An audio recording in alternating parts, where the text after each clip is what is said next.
କାଲି ଶୁଣିଲୁ କଣ ହେଲା? ହଁ, ପାପର ଶକ୍ତିରୁ ଆମେ କଣ ହଉଛୁ? ମୁକ୍ତ ହଉଛୁ। ପାପର ଶକ୍ତିରୁ ମୁକ୍ତ ହଉଛୁ। ଆଉ ଯେତେବେଳେ ସାଇଣ୍ଟିଫିକେସନ କିମ୍ବା ପବିତ୍ରୀକରଣର ଯୋଉ କାର୍ଯ୍ୟ କରୁଛୁ, ସେ ଗୋଟେ ଥରର କାର୍ଯ୍ୟ ନୁହେଁ। ଏ ପବିତ୍ର ହେଇଗଲା ଏଇ ପ୍ରକାର ନୁହେଁ।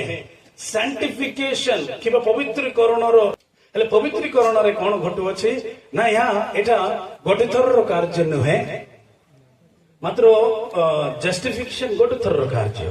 ଆମମାନଙ୍କୁ ସେ ଶ୍ରାପରୁ ପାପର ଦଣ୍ଡରୁ ଆମକୁ ସେ କଣ କରିଦେଇଛନ୍ତି? ମୁକ୍ତ କରିଅଛନ୍ତି। ଆଉ ପାପର ଦଣ୍ଡ ଆମ ଉପରେ ନାହିଁ। ହେଲେ ପବିତ୍ରୀକରଣର କାର୍ଯ୍ୟ ସେଟା କେତେ ଦିନର କାମ? କେତେ ଦିନ ପାଇଁ ଅଛି ସେଟା? ଗ୍ଲୋରିଫିକେସନ ଷ୍ଟେଜ ଆସିବା ପର୍ଯ୍ୟନ୍ତ ଆମର ସାଇଣ୍ଟିଫିକେସନ ପ୍ରୋସେସ ରହିବ। ହେଲେ ସାଇଣ୍ଟିଫିକେସନ ପ୍ରୋସେସ କହିଲେ ତାହା କାର କାର ଉପରେ ନିର୍ଭର ଅଛି? ପରମେଶ୍ୱରଙ୍କ ଉପରେ ଆଉ ତୁମ ଉପରେ ମୋ ଉପରେ ମତେ ନିର୍ଭର ଅଛି। ଏବେ କେତେ ଜଣ ଗାଧେଇକି ଆଇଲେ? ସତ କଥା କୁହ, ମିଛ କଥା କହିବ ନାହିଁ। କେତେ ଜଣ ଗାଧେଇକି ଆଇଲେ, କେତେ ଜଣ ଗାଧେଇନ? ଗାଧେଇଛ କି? ହାତ ଉଠାଅ। ହେଲା, ରଖିଦେ ତ। କାଲି ବି ଗାଧେଇବ କି ଆଉ ଥରେ? କି ପାଇଁ ଦରକାର? তুমি গাধেব না? সেটা আমি ভাবছি কোর্টরে এমতি আসছে দুর্গন্ধ, মরে যাই হব। কালি করলু না? কালিটা সরলা না? ହେଲେ କାଲି ଗାଧେଇଲେ ଆଜି ବି ଗାଧଉଛୁ କି ନାହିଁ? ଆଜି ଗାଧେଇଲେ କାଲି ଗାଧେଇବୁ କି ନାହିଁ? ନା ମାସ ଯାଇ ନ ଗାଧେଇଲେ କଣ ଅସୁବିଧା? ବର୍ଷେ ଯାଇ ନ ଗାଧେଇଲେ କେତେ ବଢିଆ। କେତେ କଷ୍ଟ ଯାଇକି ସାବୁନରେ ରଗଡ଼ିବାର ଅଛି କି ପାଣି ଢାଳିବାର ଅଛି। କେତେ ଜଣ ଅଛନ୍ତି ଆମର କଲେଜ ଦିନ ମାନଙ୍କରେ ତାକୁ କାଉ କାଉ ବୋଲି ଡାକନ୍ତି ତାକୁ। କାହିଁକି ଜାଣିଛ କି ନାଇଁ? ଗାଧେଇବ ନା, ଖାଲି ମୁଣ୍ଡରେ ଟିକେ ପାଣି ମାରିଦେଇକି ନାଇଁ ଗାଧେଇଲା ପରେ ପଳେଇ ଆସିଥିବ, ଯାଇ ପରଫ୍ୟୁମ ମାରିଦେଇକି। ହେଲେ ତାର ଅର୍ଥ ଆମେ ପ୍ରତ୍ୟେକ ଦିନ କଣ କରିବାକୁ ପଡିବ?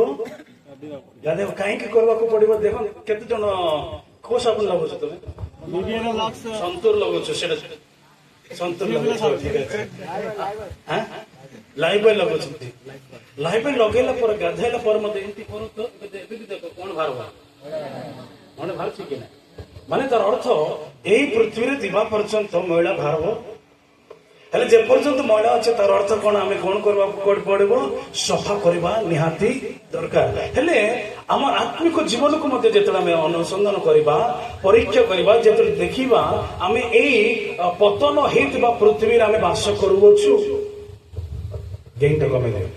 ପତନ ହେଇଥିବା ପୃଥିବୀରେ ଆମେ ବାସ କରୁଅଛୁ। ତାର ଅର୍ଥ ପତନ ହେଇଥିବା ଜଗତ, ତାର ଅର୍ଥ କଣ? ପାପ ଏଇ ପୃଥିବୀରେ ନିରନ୍ତର ରହିବ, ପାପର କାର୍ଯ୍ୟ ଏଇ ସଂସାରରେ ରହିବ। ହେଲେ ତାହା କେବେ ନହେଲେ କେବେ, କେମିତି ନହେଲେ କେମିତି ଆମ ଜୀବନକୁ ଆକ୍ରମଣ କରିବା ପାଇଁ ଚେଷ୍ଟା କରେ। ହେଇପାରେ ଅନେକ ଲୋକ ଆଘାତ ମଧ୍ୟ ହେଇଥାନ୍ତି, ଅନେକ ମଧ୍ୟ ସ୍ପର୍ଶ ହେଇପାରେ, କରିପାରେ। ହେଲେ ଆମେ କଣ କରିବାକୁ ପଡିବ? ନିରନ୍ତର କଣ କରିବାକୁ ପଡିବ? ନିରନ୍ତର କଣ କରିବା? ଇଆଡେ ଦେଖ, ମତେ ଏତେ ଭୟଙ୍କର କହୁଛି ସେ ଫ୍ୟାନ ବାଲା ଦେଖୁଛ। ମୁଁ ସେମିଲୁଟାର ଆସି ସେ ତୁମର ଲୋକ ଲାଗା ମତେ।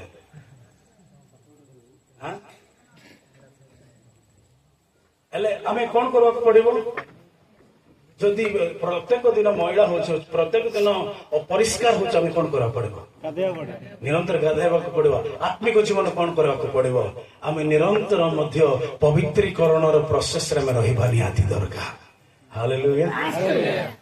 ନିହାତି ଆମକୁ ପବିତ୍ର ହବା ନିହାତି ଦରକାର, ପବିତ୍ର ହେଇକି ରହିବା ନିହାତି ଦରକାର। କାରଣ ଯେ ପର୍ଯ୍ୟନ୍ତ ଏ ଜଗତରେ ଅଛୁ, କିଛି ନା କିଛି ଏଇ ଜଗତର ମଳିନ ଆମମାନଙ୍କୁ ସ୍ପର୍ଶ କରିବ, ଆମମାନଙ୍କୁ ଲାଗିବ।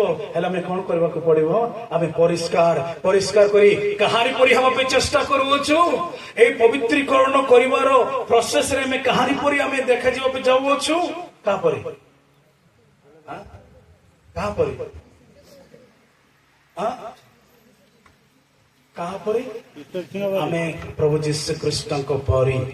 କାରଣ ଯେ କେହି ପିତାଙ୍କ ନିକଟକୁ ଯିବା ପାଇଁ ତାଙ୍କ ସ୍ୱରୂପରେ ପରିବର୍ତ୍ତିତ ହେବା ନିହାତି ଦରକାର। ଆଉ ସେ ପ୍ରକ୍ରିୟା କେ ପର୍ଯ୍ୟନ୍ତ ଲେଖା ହେଇଛି?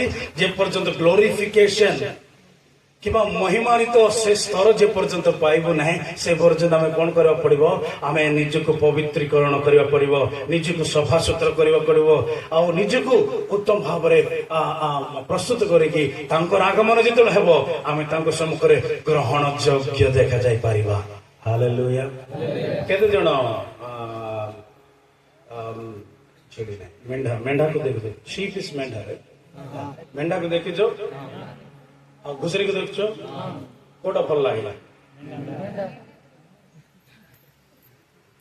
कोटा भल लागे आउ थरे कोन कोटा भल लागे मते मते दिने देखली गोटे घुसरी जाउतले धड़ाटा एटा भयंकर बढिया एटा धड़ा अछि घुसरीटा हेले से जेतो देखली जाकी कादरे जाकी पड़की मस्त मजा करता मु कहली ना आपको गोटे नुआ गोटे अनुभूति देवा हेले मु कोन कली ताको धरी आइली शैम्पू देली शैम्पू तक गाधे देली कोन कली डाउ शैम्पू आनली डाउ शैम्पू रे गाधे देली डिओ मारली परफ्यूम मारली गोटे सुनार चेन लगैली और सांगरे नहीं की बुलली आ जते बुलुथिलु जाउथिलु टिके दूरे गलु कि नहीं ब्रह्मदेव ब्राह्मणदेव गाँव रे जेतले पहुंचु पहुंचु कादुओ देखा गला घुसरी कहला एटा तो मोर जगह कौन एटा तो एठी तो मु सबुले थिली मजा लागुथिला या आगे आने के शैम्पू लगेले चेन लगेले एटा भल लागु ले से घुसरी कौन कला कादरे जाके कौन करिके देला एटा मोर का एटा मोर आनंदर जगह एठी एका थिबार अछि बेली से ताको छिंडा छिंडी करके जाके देई हेले से बे कोन कोटी पड़ेला ता पुरातन जीवन को तार पुरातन स्वभाव को सेटा का भलो बोली चली गला मात्र गोटे मेंढा को जदी देखन ताको परिष्कार करि दियो टिके दूरी गला पर टिके मध्ये माटी लागले से कोन करे हां एटा भलो टिके छोड़ो बोल कहबो कि हेला टिके तो छाड़ बसे एतकी तो टिके घसले भी चढ़बो बोली घसाड़ी घसाड़ी हे जीवो कि ना मेंढा कोन करे नाइडा जिते जल्दी हबो जिते संभव से कोन करे निज को परिष्कार कर दिए हालेलुया हालेलुया जे केही पवित्रीकरण रो स्तर को आसी नाहंती तार जीवन सही प्रकार रही था जे केही से जस्टिफिकेशन स्तर रु पवित्रीकरण स्तर को आसी ना है से कादु ए संसार विषय तक भलो ही लगी था मात्र जे कही से जस्टिफिकेशन स्टेज रु साइंटिफिकेशन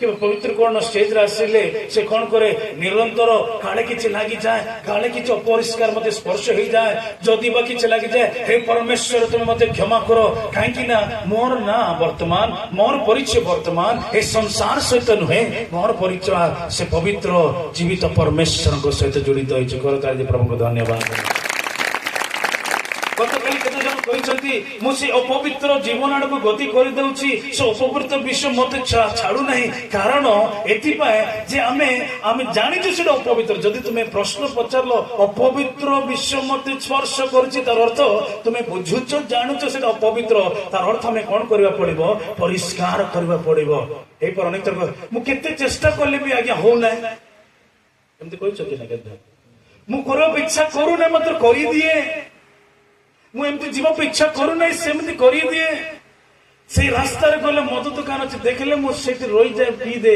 से रास्ता न आ गोटे रास्ता जाऊ न जानिछु सेठी अछि जानिछु सेठी देखले ए भाई ना केमती बेल कोइबो डाकबा पिला बन थिबे हेला टिके हे जो बेल कोइबा लोक थिबे से जीवु काहेंगे कहीं ना जगत मान को किसी उत्तम दे पारिबो नाही जदि उत्तम तो कौन सी प्राप्त करि पारबा ता से सर्वशक्तिमान परमेश्वर को थारो आमेन हेले तार अर्थ ए जगत रे थिबा समय लुभाइबा आकर्षण करिबा अपन आईपीएल देखुछो आईपीएल देखिलो आईपीएल मैच रे देखिलो क्रिकेट खेल ना सेटा सिटी से एमती जे रंगीन रंगीन से जो कागज धरी मैडम आइटम सो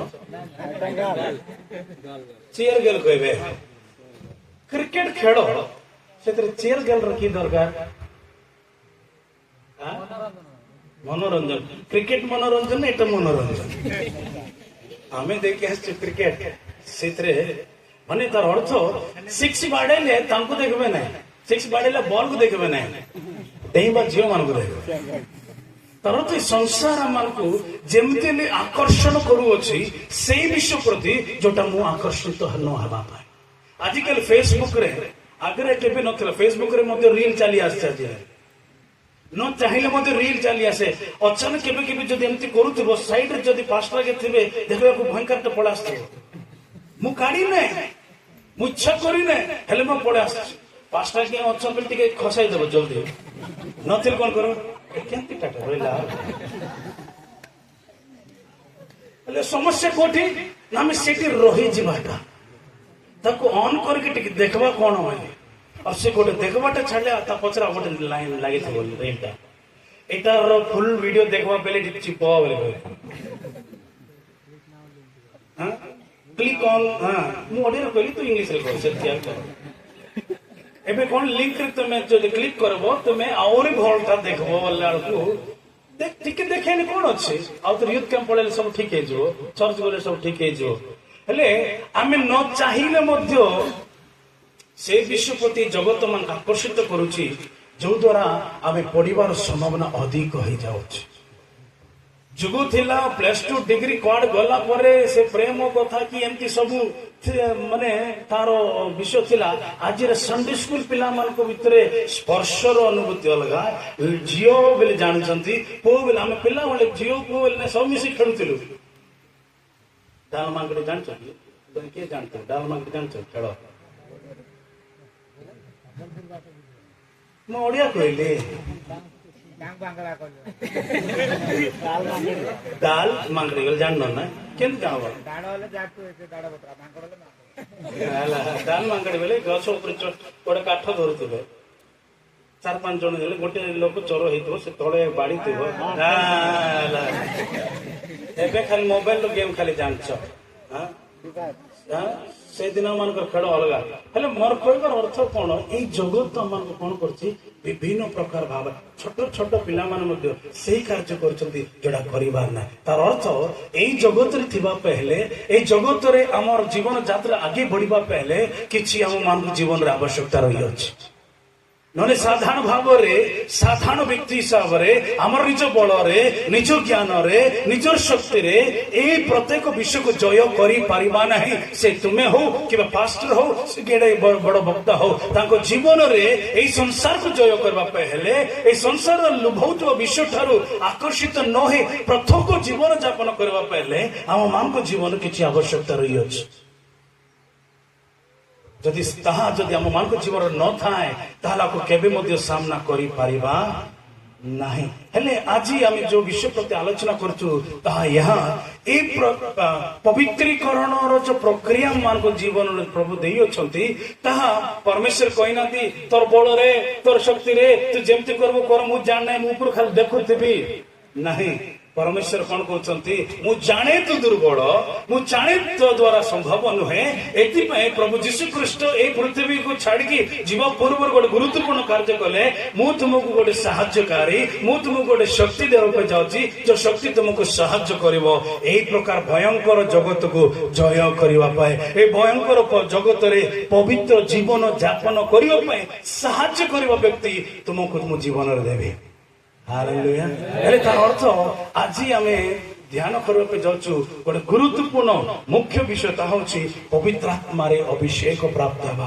के पवित्र आत्मा रो बपतिस्म रो अनुभूति कोन यहा काहे के हम जीवन रे दरकार ता नथिले हेबो कि ए पर्यंत जहा जा कहि सेते जानि परछु गोटे बड़ गोटे शक्ति नथिले आमे कोनोसी विषय पर जय करि परिबा गतकाली जेमति के जन कहले मोर पापर स्वभाव पापर विषय मत आकर्षण को से जय होई पनी काहे के बारंबार पड़छि जन भी कहतला मु आज्ञा किछ करि पारु मो जीवन एई जीवन जदि करबा पहले मते हेल्प कि साहाଯ୍य मो जीवन रे निहाती दरकार कारण अधिकांश समय निज बुद्धि उपरे निज ज्ञान उपरे निज बल उपरे आमे निर्भर करिथाउ मजे आज जानिबा निहाती दरकार मो बल रे नुहे मन शक्ति रे नुहे मात्र पवित्र आत्मा शक्ति द्वारा सब किछि साध्य आमेन हेले आमे जानवा पे चेष्टा करिबा ए पवित्र आत्मार आवश्यकता काहेकि ताहा हेबा द्वारा कोन घटिबो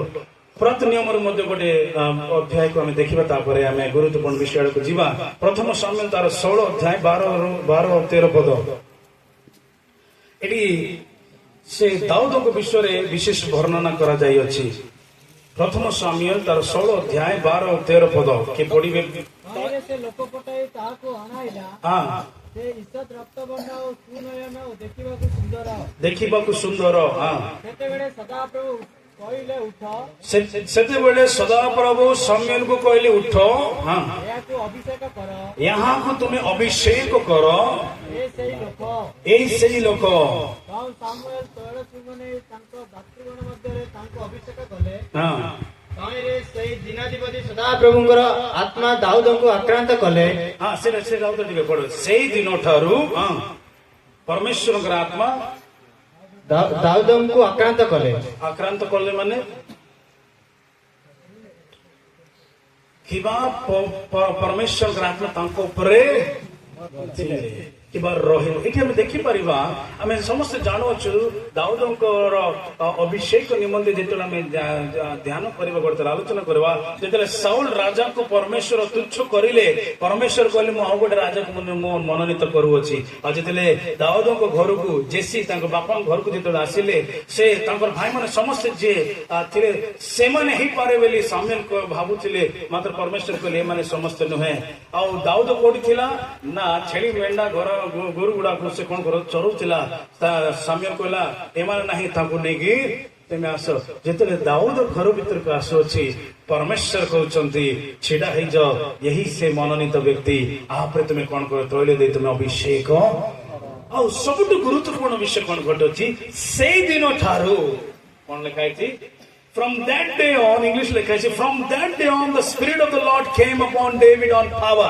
शक्ति सहित परमेश्वर आत्मा दाऊद को उपरे अभिष्ठान हेबा केवल दाऊद को उपरे पवित्र आत्मा वास करबाटा हमें देखि परिबा से पुरातन नियम रे से प्रकार भाव नूतन नियम रे मध्य आमे देखि परिबा यहाँ गोटे विशेष कार्य कोन आत्मा रे अभिषेक प्राप्त हेबा आत्मा रे बपतिस्म हेबा पवित्र आत्मा रे पूर्ण हेबा यहाँ गोटे बहुत गुरुत्वपूर्ण विषय जेहेतु यहाँ गोटे शक्ति को देखाए यहाँ गोटे शक्ति सहित परिचय दिए आमे जेतले दाऊद को जेतले देखिबा जे आगामी दिन मानकर राजा हेबा पे जाऊ अछि ताहको भविष्यवक्ता कोन करूचंती ना तैल रे अभिषेक करूचंती बाहिक भाव रे गोटे माने तैल सहित अभिषेक करबा मात्र आंतरिक भाव रे कोन घटिला पवित्र आत्मा कर उपस्थिति ओल्है आसीबाटा आमे अनुभव करूछु हालेलुया आमे जदी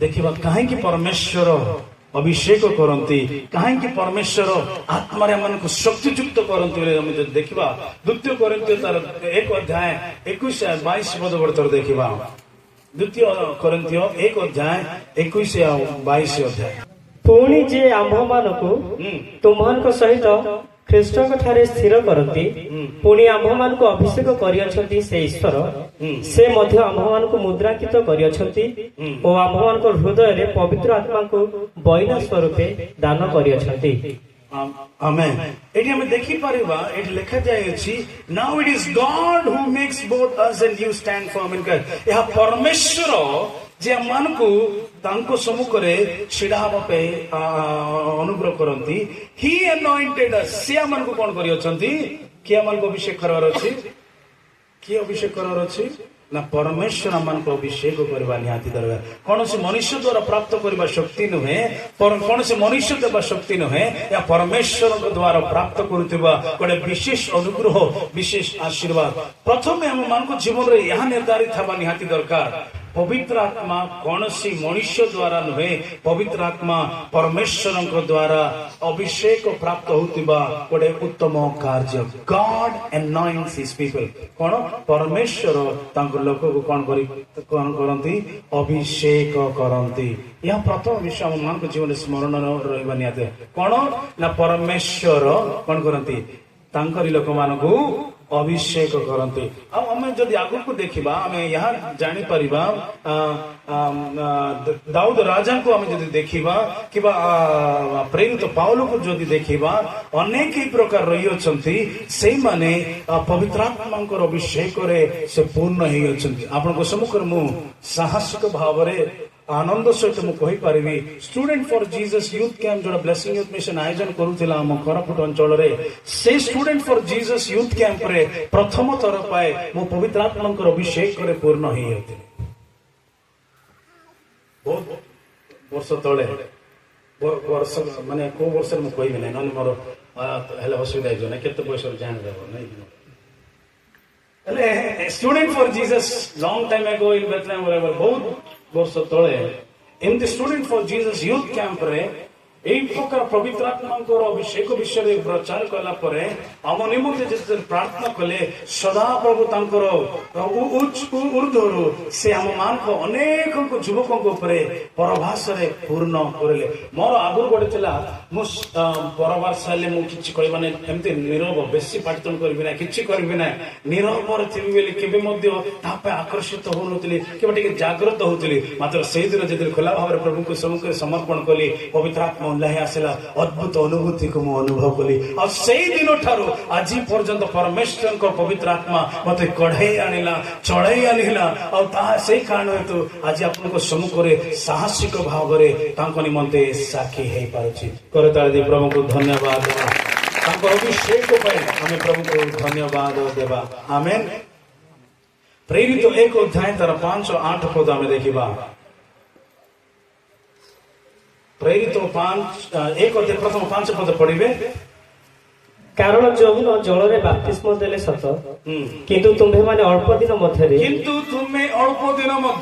पवित्र आत्मा रे बाप्तिजित हेबो हेले एठी बाप्तिस्म को जहन कोन तांको ठार तांको अनुभूति रे से कोन बोलछन्ते एबे तो तुमे कोन जेतले जीसु निकट को आसन से जहन कहते मु तो तुमको जल रे बाप्तिस्म दउछि मो पछरे जे आसे तुमको केमती बाप्तिस्म देबे अग्नि रे एठी प्रेरित मध्य हम देखुछु अल्प दिन मध्य you will be baptized with holy spirit अल्प दिन मध्य तुमे पवित्र आत्मा रे कोन हबो बाप्तिस्म प्राप्त हबो 8 पद हां किंतु पवित्र आत्मा तुम्हारे ऊपर अवतीर्ण होते तुम्हें माने शक्ति प्राप्त हेबो अवतीर्ण होते तुम्हें कौन प्राप्त हेबो जेते पवित्र आत्मा आसीबो तुमको कौन प्राप्त हेबो समस्त कहबे कौन प्राप्त हेबो पवित्र आत्मा हम ठारे आसिले हमें कौन प्राप्त हेबो जोरे कहबे कौन प्राप्त हेबो जे कही हम व्यक्तिगत जीवन रे शारीरिक जीवन रे एई यौवन काल रे जो संघर्ष करूछंती से संघर्ष को जय करबा पहले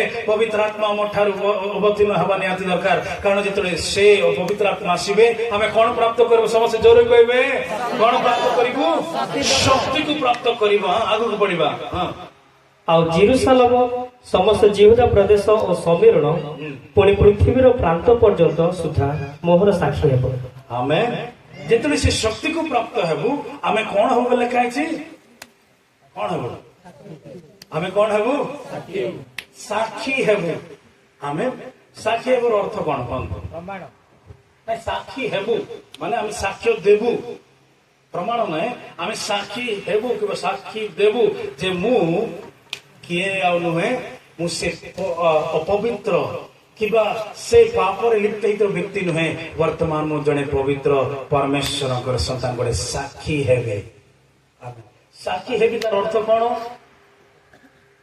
केबे साक्षी हेई परिबो केबे तुमे प्रमाणित भाव निजको समाज सम्मुख रे रखि परिबो केबे उल्टा सीधा काम करे साक्षी हेई परबो कि से पवित्र परमेश्वर को साक्षी हेई परिबो कि नहीं मात्र एठी गोटे प्रिंसिपल गोटे सूत्र हमें प्राप्त करिछु जे केही तांको सम्मुख रे अपेक्षा करी तांकर अभिषेक प्राप्त करिवे से कोन पाइबे शक्ति को प्राप्त करेंगे और जिते शक्ति को प्राप्त करेंगे से कौन है साक्षी है तार अर्थ से साक्ष्यमय जीवन जापन करने निमंते ए पवित्र आत्मा शक्ति तक अनुग्रह करिवो और से एक प्रकार साहाय्य करिवो जहाँ उत्तम नुहे जहाँ खरा सब आम जीवन ठार काढ़ी देले निजे लोक मैंने देखि आम कही पारे ये जड़े भिन्न व्यक्ति समस्त कह आज्ञा मुझे छाड़देली आज्ञा आज्ञा मु खराब आस कह छाड़देली आज्ञा पान पुड़िया छाड़देली आज्ञा मद छाड़देली ऑटोमेटिक जाना पड़ब कि ना ना एमती जाऊल एवं केमती जाऊँ सीधा जाऊँ मु स्टेडी अच्छी कहबार दरकार ना स्टेडी केबे केमिति ना जतले शक्ति को अनुभव करिवो ए शक्ति हमन को सहाय्य करिवो कोन करिवा पाए ना जहां जाऊ तुम ना ताको दूरी करी आमे जगत रे साखी हेबा पे से हमन को सहाय्य करिवो शक्ति देव प्रथमे आमे जानिबा को चेष्टा कलु जे परमेश्वर हमन को विषय को करंती द्वितीय आमे देखौछु परमेश्वर हमन को कोन करवछंती ना हमन को शक्ति रे पूर्ण करवछंती तृतीय से शक्ति पूर्ण हेबा व्यक्ति कोन हेबो ना तांको निमंते साखी हेबे अनेक तरह आम जीवन द्वारा मो प्रभु को संतान बेले प्रकाश कर अनेक तरह में भयभीत लज्जित होता हाँ कि कहीं आम जीवन से प्रकार नुहे जानचु कि मु क्रिस्चियन कह उदले है का उठे कि नहीं तुम्हें केमती साक्षी हो पार आमर जीवन से प्रकार हो पारना आम साक्षी हो पारन इच्छा अच्छी भितर जो यूथ कैंप जो गोटे इच्छा मोर जीवन प्रकाश होची जो मंडली जाऊँ मो जीवन गोटे उत्साहजनक विषय रोचे गोटे उत्तम जीवन यापन करने मात्र जो संसार को जाऊँगी से प्रकार हो पारना से प्रकार साक्षी हो पारना से गोटे उदाहरण हो पारना तार कारण कौन ना आम शक्ति को प्राप्त होना गोटे साहाय्यकारी अनुभूति को आम अनुभव करना से आम कौन हो ना शक्ति को प्राप्त कर पारना और साक्षी हो पारना एटा स्वाभाविक अनेकों जीवन में निमंते साक्षी होगा निजर जीवन द्वारा परमेश्वर को परिचय देवाटा कारण से माने एथिपाई निजर बल निजर शक्ति रे निर्भर करथिबा हेतु आमे ताहा करि पारु ना अनेक कहते मु अभ्यास को छाड़वा पे चाहूची छाड़ी पारु ना नहीं एटा छाड़वा इच्छा करूची प्रत्येक दिन नेला पर मते मन रे एक प्रकार आसे दुख लगे मु कहीं करूची मु बंद कर इच्छा करूची मात्र करि पारु नाही कहीं करि पारना जानछ ना निज बुद्धि रे निज आइडिया रे निज ज्ञान रे करबा पे चेष्टा करूछो मात्र जदि पवित्र आत्मा कर शक्ति को जे प्राप्त करबो से तुमको सहायता करबो कोन करबा पाए सेत्र जय प्राप्त करबा पाए हालेलुया आम चर्च गोटे युवक भाई अच्छा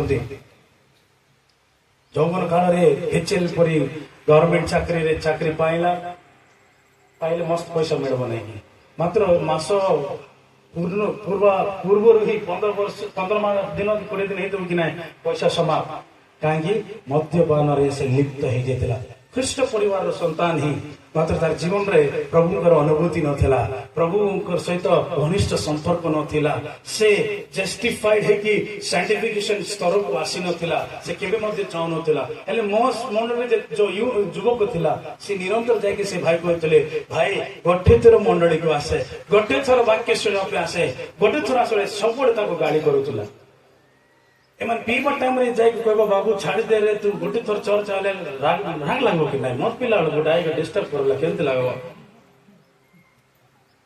सेतोले गजे से चकना होय एटा खाइला आले आए के तू कहबो छाड़ी किया प्रभु को बाट बोल केमते भल लागो ना हेले से जेते थर कहले सब रागुथिला ताको से देखले दूर पड़ौथिला के मते ता पाखरे आसना काहे कि जेते देखले मते एक युवक कहथिला मंडली गोटे थर बात सुना पे मो गोटे थर आसे से केबे सुन नथिला गोटे दिन तार मुंड कथा को गोटे दिन आइला तू मुंड खाइ दउ रे गोटे दिन हो तोर कथा मानबे गोटे दिन आइला से गोटे दिन तार जीवन वाक्य सुनिला से गोटे दिन तार जीवन परिवर्तित हो गेला से दिन से कहला मोर जीवन को कौन करब छी ଉତ୍ତମ ଚାକିରି ଅଛି, 2 ମିନିଟରେ ସବୁ ପଇସା ସବୁ ସାରି ଯାଉଛି, ଅନ୍ୟମାନଙ୍କ ହାତରେ ମୁଁ ଆମର ହାତ ବଢୁଛି ପଇସା ନିମନ୍ତେ। କାହିଁକି? ମଦ୍ୟପାନ ଜୀବନ ଏଇ ସଂସାର ଲିପ୍ତ ହେଇଯାଇଥିଲା। ମାତ୍ର ଗୋଟେ ବାକ୍ୟ ଜଣେଇଲା, ସେ କୋଉ ସ୍ତରରେ ଅଛି। ସେ କହିଲା, ମୁଁ ଜଣେ ପାପୀ, ମତେ ଈଶ୍ୱରଙ୍କର ଆବଶ୍ୟକତା ରହିଛି। ସେଇଦିନ ପରମେଶ୍ୱର ତା ପାଇଁ ପ୍ରସ୍ତୁତ କଲେ, ତାକୁ ଯଥାର୍ଥ କିମ୍ବା ଜଷ୍ଟିଫାଇଡ କରିଲେ। ତାପରେ ଆଜି ସେ ମଣ୍ଡଳୀର ବିଶେଷ ଅନୁବାଦକ, ସେ ବିଶେଷ ଗାୟକ, ସେ ଗୀତ ମ୍ୟୁଜିକ ବଜାଇବାର ବିଶେଷ, ସେ ସେତିକି ମାତ୍ର ନୁହେଁ, ଏବେ ଅନେକ ପଇସା ସଞ୍ଚୟ କରିବା ବ୍ୟକ୍ତି ପରେ ହେଇଯାଇଅଛି, ବିବାହିତ ହେଇଯାଇଛି, 2ଟା ସନ୍ତାନକୁ ପ୍ରାପ୍ତ କରି ଆଜି ଆଶୀର୍ବାଦ ଅନେକଙ୍କ ପାଇଁ ଆଶୀର୍ବାଦର କାରଣ। ଯେତେ ଜଣ ତାକୁ ଦେଖେ, ଏ ତ ମଦୁଆଟା ଥିଲା, ଆଜି କେମିତି ଏମିତି ବଞ୍ଚୁଛି, କେମିତି ତୁ ତାକୁ ଛାଡି ପାରିଲୁ? ଯଦି ତାକୁ ପଚାର, ସେ ପବିତ୍ର ଆତ୍ମାଙ୍କର ଶକ୍ତି ଦ୍ୱାରା। ହାଲେଲୁୟା। ଏ ଉଦାହରଣ କାହିଁକି ଦେଇଛି ଜାଣିଛ କି ନାଇଁ? ଆମ ଜୀବନରେ ଜୟ କରିବା ପହଲେ ଏ ପବିତ୍ର ଆତ୍ମାଙ୍କର ଶକ୍ତିର ଆବଶ୍ୟକତା ରହିଅଛି। ନିଜ ବଳରେ ନିଜର ଶକ୍ତିରେ ଏହା ହେଇପାରିବ ନାହିଁ। ବାକ୍ୟ କହିଛି, ୟୁ ୱିଲ୍ ରିସିଭ୍ ପାୱାର, ତୁମେ ଶକ୍ତିକୁ ପ୍ରାପ୍ତ କରିବ when the Holy Spirit comes on you। ଯେତେବେଳେ ପବିତ୍ର ଆତ୍ମା ଓହ୍ଲାଇ ଆସିବ ଆମ ଉପରେ, ଆମେ କଣ ପାଇବ? ସମସ୍ତେ ଆଉଥରେ କହିବା, ଯେତେବେଳେ ପବିତ୍ର ଆତ୍ମା ଓହ୍ଲାଇ ଆସେ କଣ ପ୍ରାପ୍ତ କରିବା? କାହା କାହା ପାଇଁ ଆବଶ୍ୟକ? କାହା ପାଇଁ? ଅଳ୍ପ ଲୋକଙ୍କ ପାଇଁ ନା ସମସ୍ତଙ୍କ ପାଇଁ ଆବଶ୍ୟକତା ରହିଛି। କାରଣ এই ଶକ୍ତି ବିହୁନେ ଏ ସଂସାରରେ ବଞ୍ଚି ପାରିବା କି? এই শক্তি বিহনে সংসারে গোটে পাদক আগুক রখি পারিবা কি? এই সংসারে এই শক্তি বিহনে কোনসি কার্য সাধ্য করি পারিবা কি? বলে যদি কহিলে কোনসি কার্য সাধ্য করি পারিবা নাই, তার অর্থ আমମାନଙ୍କ জীবନରେ নিহাতি পবিତ୍ର ଆତ୍ମାଙ୍କର ଶକ୍ତିର ଆବଶ୍ୟକତା ରହିଅଛି। ଏମିତି କୌଣସି ବିଶ୍ୱାସୀ ନାହିଁ ଯେ ଶକ୍ତିହୀନ। ଯେତେବେଳେ ସେମାନେ ପବିତ୍ର ଆତ୍ମାରେ ପୂର୍ଣ୍ଣ ହେଇଥିବ, କେଉଁ କୌଣସି ବ୍ୟକ୍ତି ଶକ୍ତିହୀନ ବ୍ୟକ୍ତି ହେଇପାରିବ ନାହିଁ। ବୁଝିଲେ କି? ଯଦି ମୁଁ ଦୁର୍ବଳତାକୁ ଅନୁଭବ କରୁଛି, এই ସଂସାରରେ ଅନେକ ବିଷୟକୁ ଜୟ କରିପାରୁନାହିଁ, ମୋ ଜୀବନରେ ନିରନ୍ତର ବିଫଳତାକୁ ହିଁ ଦେଖୁଅଛି, ତାର ଅର୍ଥ ମୋ ଜୀବନରେ ସେ ସାହାଯ୍ୟକାରୀ ଶକ୍ତିର ଆବଶ୍ୟକତା ରହିଅଛି। ଅନେକ ଲୋକ ପରୀକ୍ଷାରେ ଫେଲ ହଉଛନ୍ତି ବୋଲି କଣ କରନ୍ତି? ସୁସାଇଡ କରୁଛନ୍ତି। ଏକ୍ସାମରେ ଭଲ ଭାବରେ ଲେଖିପାରୁନି କଣ କରନ୍ତି? ଗାଇଡ କିଣନ୍ତି। ଗାଇଡ କିଣିକି ଆଚ୍ଛା ଏମିତି କି ଏମିତି ବୋଲି ଗାଇଡକୁ ନେଇ ପ୍ରସ୍ତୁତ କରନ୍ତି।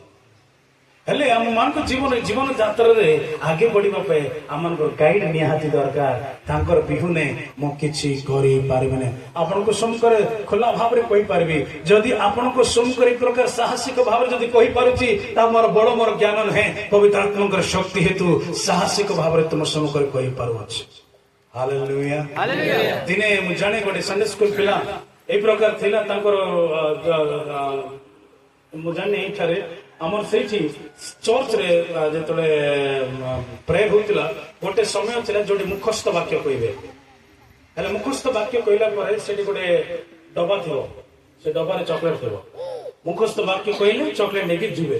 ଆଉ ଏଇ ଯୁବକ କଣ କରୁଥିଲା, ପ୍ରତ୍ୟେକ ରବିବାର ଆସିଥିଲା, ଏମିତି ସେଟା ହଉଥିଲା, ସଦାପ୍ରଭୁ ମୋର ପ୍ରତି, ସଦାପ୍ରଭୁ ମୋର ପ୍ରତି, ସଦାପ୍ରଭୁ ମୋର, ସେଇଠି ରହିଯାଉଥିବ। ଦେଖିବେ 5ଟା ହରେ ବାବା ଯା ଚକଲେଟ ନେଇକି ଯା। ମାତ୍ର ଘରୁ ଗଲା ଭୟଙ୍କର ବାଡେଉଥିଲେ। କାହିଁକି? ବାକ୍ୟ ମୁଖସ୍ଥ କରି।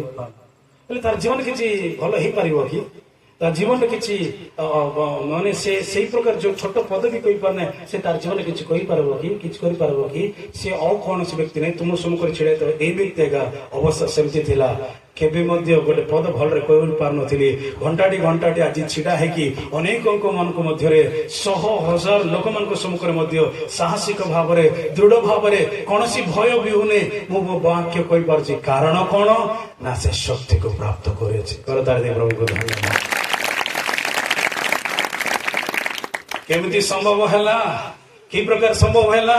ମୋର ବଳ, ମୋର ଜ୍ଞାନ, ମୋର ବୁଦ୍ଧି ନୁହେଁ, ମାତ୍ର ତାଙ୍କର ଅନୁଗ୍ରହ ଦୟା, ତାଙ୍କର ଅଭିଷେକ, ପବିତ୍ର ଆତ୍ମାଙ୍କର ଶକ୍ତି ଦ୍ୱାରା ତାହା ସାଧ୍ୟ ହେଇପାରିବ। ହାଲେଲୁୟା। ଲୁକ ଲିଖିତ ସୁସମାଚାର 4 ଅଧ୍ୟାୟ 18-19 ଏ ପ୍ରକାର କହେ, the spirit of the lord is on me. ପଢିବେ କି ଗୋଟେ?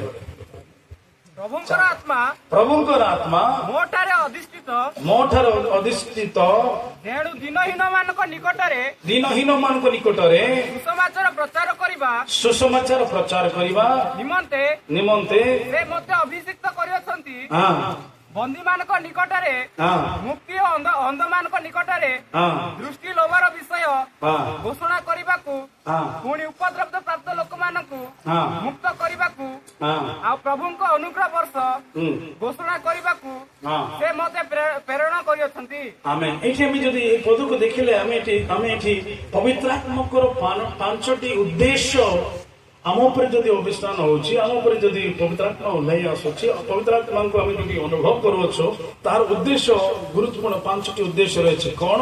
Two enable you to preach good news. ତୁମେ କଣ କରିବା ପାଇଁ ନା ଶୁଭ ସନ୍ଦେଶକୁ ଅନ୍ୟମାନଙ୍କ ନିକଟରେ ପହଞ୍ଚାଇବା ପାଇଁ। ପବିତ୍ରାତ୍ମାଙ୍କର ଶକ୍ତିର ଉଦ୍ଦେଶ୍ୟ କଣ? ଆମକୁ ଶକ୍ତିଯୁକ୍ତ କରିବ ଆଉ ଯୋଉ ଦ୍ୱାରା ଆମେ ଅନ୍ୟମାନଙ୍କୁ ଶୁଭ ସନ୍ଦେଶ କଣ? ସଦାପ୍ରଭୁ ପ୍ରଭୁ ଯୀଶୁ ଖ୍ରୀଷ୍ଟ ତ୍ରାଣକର୍ତ୍ତା ଏହାକୁ ଘୋଷଣା କରିବା ନିମନ୍ତେ। ଦ୍ୱିତୀୟରେ two make U A spirit field messenger. ଆତ୍ମା ପୂର୍ଣ୍ଣ ହେଇଥିବା ଜଣେ ଏଇ ପ୍ରକାର ସୁସମାଚାର ପ୍ରଚାରକ ଯିଏ ବନ୍ଧୀରେ ଥିବା ଲୋକମାନଙ୍କୁ ମୁକ୍ତ କରିବା ପାଇଁ ଗୋଟେ ମାଧ୍ୟମ ହେଇପାରିବେ। ବନ୍ଧନ ଅବସ୍ଥାରେ କିଏ ଅଛନ୍ତି କହିଲ? କିଏ କାହାକୁ କୁହାଯାଏ ବନ୍ଧନ ଅବସ୍ଥାରେ ଅଛି? ଯେ ଜେଲରେ ଥିବା ଲୋକମାନଙ୍କୁ କାହାକୁ କହିପାରିବା ଆମେ ବନ୍ଧନ ଅବସ୍ଥାରେ ଅଛନ୍ତି? ପାପରେ ସଂସାରରେ ଆମ ମାନଙ୍କରେ ଅନେକ ସାଙ୍ଗମାନେ ଅଛନ୍ତି ଯୋଉମାନେ ପାପର ଯଦି ଭାବି ଦେଖନ୍ତୁ, ଆମର ସାଙ୍ଗ ସେ ମଦ ପିଉଛି କି ଅନ୍ୟ କାମ କରୁଛି, ତାର ଅର୍ଥ ସେ କୋଉଥିରେ ଅଛି? ବନ୍ଧନରେ ଅଛି। ହେଲେ ମୁଁ ତାକୁ ବନ୍ଧନରୁ ମୁକ୍ତ କରିବା ପାଇଁ ମୁଁ ମୋ ଠାରେ କଣ ଥିବା ନିହାତି ପବିତ୍ରାତ୍ମାଙ୍କର ଶକ୍ତି ମତେ ମୁକ୍ତ କରିବାର ଅଛି, ମୁକ୍ତିର ଅନୁଭୂତି ମୁଁ ଅନୁଭବ କରିବାର ଅଛି। ତେବେ ମୁଁ କଣ କରିପାରିବି? ଅନ୍ୟମାନଙ୍କୁ କଣ କରିପାରିବି? ସେଇ ବନ୍ଧନରୁ ମୁକ୍ତ କରିବି। ହେଲେ ପବିତ୍ରାତ୍ମାର ଶକ୍ତିରେ ପରିପୂର୍ଣ୍ଣ କରିବାର ଦ୍ୱିତୀୟ ଉଦ୍ଦେଶ୍ୟ ବନ୍ଧୀ ଅବସ୍ଥାରେ ଥିବା ଲୋକମାନଙ୍କୁ ଗୋଟେ ଶୁଭ ସନ୍ଦେଶ ନେଇ ତାଙ୍କୁ ସେଇ ବନ୍ଧନ ଅବସ୍ଥାରୁ ମୁକ୍ତ କରିବା। ସେଇ ପଦରୁ ଆମେ ଦେଖୁଛୁ। ତୃତୀୟରେ ଆମେ ଏଥିପାଇଁ ପବିତ୍ରାତ୍ମାର ବିଷୟକୁ ପ୍ରାପ୍ତ କରୁଛୁ, ଯୋଉ ଦ୍ୱାରା ଅନ୍ଧ ଅବସ୍ଥାରେ ଥିବା ଲୋକମାନେ ଦୃଷ୍ଟିକୁ ପ୍ରାପ୍ତ କରିବେ। ସେ କେବଳ ଶାରୀରିକ ଅନ୍ଧ ନୁହେଁ, ଆତ୍ମିକ ଭାବରେ ଅନେକ ଅନ୍ଧ ହୋଇଯାଇଅଛନ୍ତି। ଆଜିକା ସମାଜରେ ଦେଖିଲେ ଆତ୍ମିକ ଚକ୍ଷୁ ତାଙ୍କର ବନ୍ଦ ହେଇଛି, ସତ୍ୟତାକୁ ଦେଖି ପାରୁନାହାନ୍ତି, ସତ୍ୟତାକୁ ଗ୍ରହଣ କରିପାରୁନାହାନ୍ତି। ତାଙ୍କେ ଅନ୍ଧତାରୁ ଦୂରେ ହେବା ପାଇଁ ପବିତ୍ରାତ୍ମାଙ୍କର ଶକ୍ତି ସେଇ କାର୍ଯ୍ୟ କରିବା ନିମନ୍ତେ ଆମକୁ ଶକ୍ତି ଯୁକ୍ତ କରିବ। ଚତୁର୍ଥରେ ଆମେ ଦେଖିପାରିବା ଯେ ହତାଶ ନିରାଶ, those are oppressed, ସମାଜ ତାଙ୍କୁ ତିରସ୍କାର କରିଅଛି, ସମାଜ ତାଙ୍କୁ ତୁଚ୍ଛ କରିଅଛି। ଏହି ପ୍ରକାର ସମାଜରେ ଅନେକ ସମସ୍ୟା ସମ୍ମୁଖୀନ ହେବା ଲୋକମାନଙ୍କୁ ମୁକ୍ତ କରିବା ନିମନ୍ତେ ପରମେଶ୍ୱର ଆମମାନଙ୍କୁ ପବିତ୍ରାତ୍ମାରେ ପୂର୍ଣ୍ଣ କରୁଛନ୍ତି।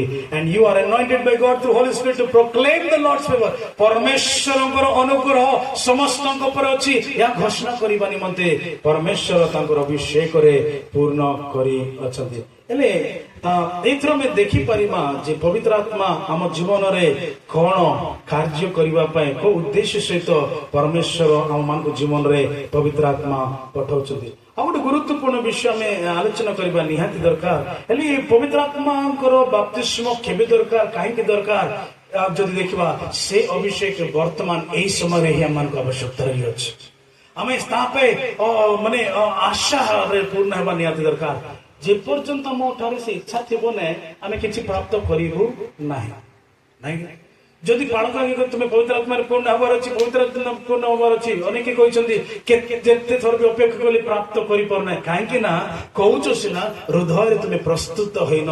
ହେ ପରମେଶ୍ୱର ତୁମର ଶକ୍ତିର ଆବଶ୍ୟକତା ରହିଛି, ହେ ପରମେଶ୍ୱର ତୁମର ଆତ୍ମାରେ ମତେ ପୂର୍ଣ୍ଣ କର।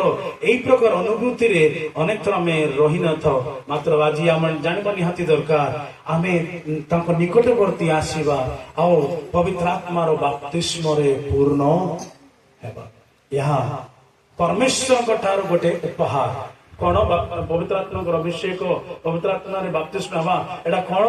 ପରମେଶ୍ୱରଙ୍କ ଠାରୁ ପ୍ରାପ୍ତ କରିଥିବା ଗୋଟେ ଗୋଟେ ଉତ୍ତମ ଉପହାର। ଆଉ ଯେତେବେଳେ ତାହାକୁ ପ୍ରାପ୍ତ କରିବା ଆମର ଜୀବନ ସମ୍ପୂର୍ଣ୍ଣ ଭାବରେ ବଦଳାଇ ଯିବ। ପିତରଙ୍କୁ ଜାଣିଛ? ପିତରଙ୍କୁ ଜାଣିଛ କି ନାହିଁ? ବାଇବଲରେ ଥିବା ପିତରଙ୍କୁ ଜାଣିଛ?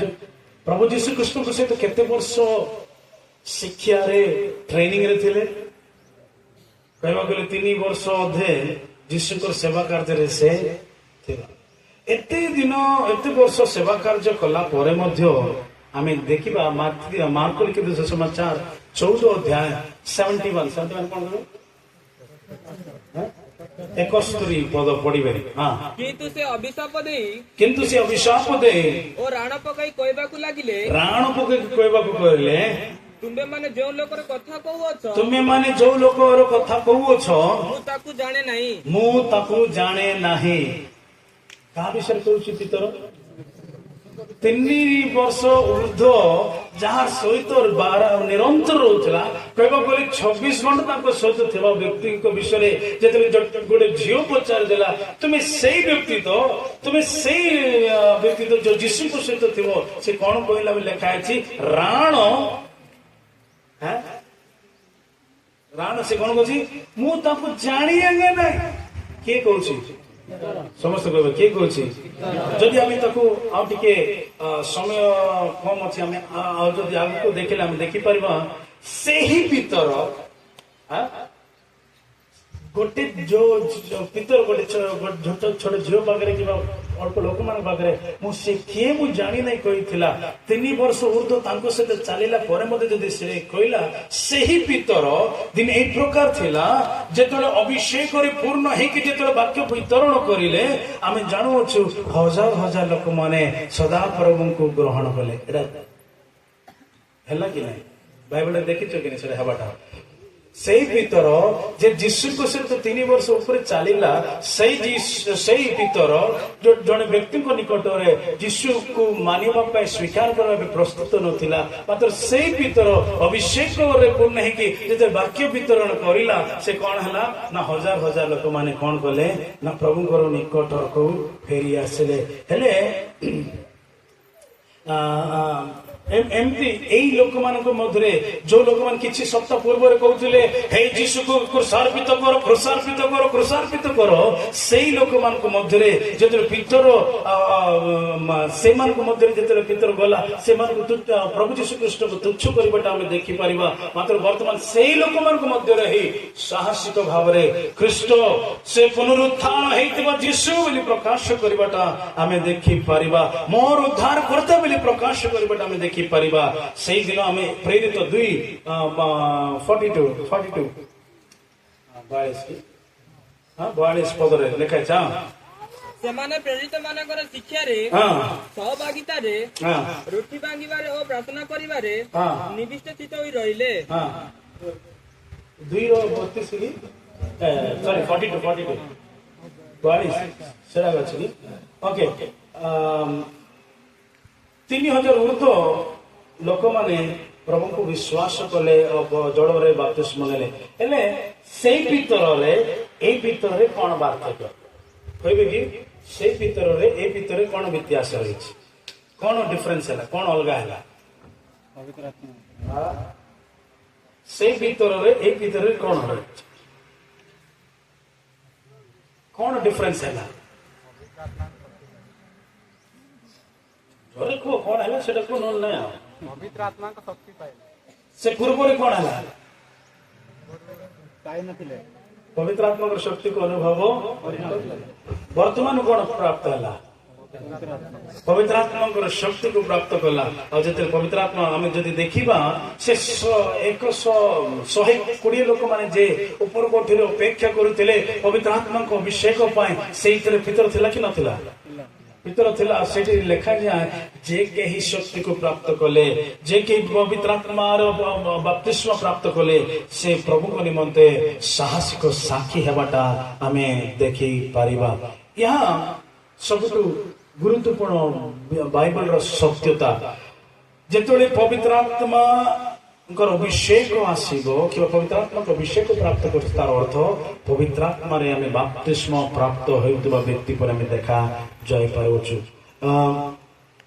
ଲୁକ ଲିଖିତ ସୁସମାଚାର 24 ଅଧ୍ୟାୟ 47-53। ପୁଣି ଜେରୁସାଲେମରୁ ଆରମ୍ଭ କରି ସମସ୍ତ ଜାତିଙ୍କ ନିକଟରେ ତାହାଙ୍କ ନାମରେ ପାପକ୍ଷମା ନିମନ୍ତେ ମନ ପରିବର୍ତ୍ତନର ପ୍ରସଙ୍ଗ ଘୋଷଣା କରାଯିବ। ତୁମ୍ଭେମାନେ ଏହି ସମସ୍ତ ବିଷୟରେ ସାକ୍ଷୀ ଅଟ। ଆଉ ଦେଖ ମୋର ପିତା ଯାହା ପ୍ରତିଜ୍ଞା କରିଅଛନ୍ତି ହଁ। ତାହା ମୁଁ ତୁମମାନଙ୍କ ନିକଟକୁ ପଠାଉଅଛି ମୋ ପିତା ଯାହା ତୁମକୁ ପ୍ରତିଜ୍ଞା କରିଅଛନ୍ତି ତାହା ତୁମକୁ ପଠାଉଅଛି ପଠାଉଅଛି। କିନ୍ତୁ ଉର୍ଦ୍ଧ୍ୱରୁ ଶକ୍ତି ପ୍ରାପ୍ତ ନ ହେବା ପର୍ଯ୍ୟନ୍ତ ଏଠି ଦେଖନ୍ତୁ, ଏଇଟା ଅଣ୍ଡରଲାଇନ୍ କରିବା। ଉର୍ଦ୍ଧ୍ୱରୁ ଶକ୍ତି ପ୍ରାପ୍ତ ନ ହେବା ପର୍ଯ୍ୟନ୍ତ ତୁମ୍ଭେମାନେ ଏହି ନଗରରେ ରହିଥାଅ। ଏ ନଗରରେ ରହିଥାଅ। ଆଗକୁ ପଢ। ତତ୍- ଆମେ ଏଠାରେ ଦେଖିପାରିବା ପିତର ଜହନ ଯାକୁବ ଏ ଶିଶୁମାନଙ୍କୁ ଦେଖିଲେ ତିନି ବର୍ଷ ଉର୍ଦ୍ଧ୍ୱ ଯେଉଁମାନେ ମାନେ ଗୋଟେ ସାଧାରଣ ଗୋଟେ ଶିକ୍ଷା ନୁହେଁ, ସାଧାରଣ ଗୋଟେ ଟ୍ରେନିଂ ନୁହେଁ, ଗୋଟେ ଗମ୍ଭୀର ଟ୍ରେନିଂ ତାଙ୍କ ଜୀବନରେ ଅନୁଭବ କରୁଥିଲେ। ନିରନ୍ତର ପ୍ରଭୁ ଯୀଶୁ ଖ୍ରୀଷ୍ଟ ସହିତ ଥିଲେ। ହେଲେ ମଧ୍ୟ ଆମେ ଦେଖିପାର he explain the word of God to them. ପ୍ରଭୁଙ୍କର ବାକ୍ୟ, ପ୍ରଭୁଙ୍କ ରାଜ୍ୟ ବିଷୟରେ ପ୍ରଭୁ ଯୀଶୁ ଖ୍ରୀଷ୍ଟ ଶିଷ୍ୟମାନଙ୍କୁ ଶିଖେଇଲେ। ତାଙ୍କର ପୁନରୁତ୍ଥାନ ପରେ ପ୍ରଭୁ ଯୀଶୁ ଖ୍ରୀଷ୍ଟ ଜିସସ୍ କଲ୍ସ ଦେମ୍ ଟୁ ବି born again। ସେଠି କହିଲେ ତୁମେ ପୁନର୍ଜନ୍ମର ଅନୁଭୂତିକୁ ଅନୁଭବ କରିବା ନିହାତି ଦରକାର। ସେ ଜହନ 20:22 ଲେଖା ହେଇଛି, ରିସିଭ ଦ ହୋଲି ସ୍ପିରିଟ୍। ପବିତ୍ର ଆତ୍ମାକୁ ତୁମେ ଗ୍ରହଣ କର, ସ୍ୱୀକାର କର। surely no one on earth before or since had ever been trained। এই প্রকার পরিশিক্ষণ কিংবা এই প্রকার শিক্ষা ଅନ୍ୟ କେହି ମଧ୍ୟ ପ୍ରାପ୍ତ କରିନଥିବ, ଯେମିତି ପିତର ଜହନ ଏ ଶିଷ୍ୟମାନେ ପ୍ରାପ୍ତ କଲେ।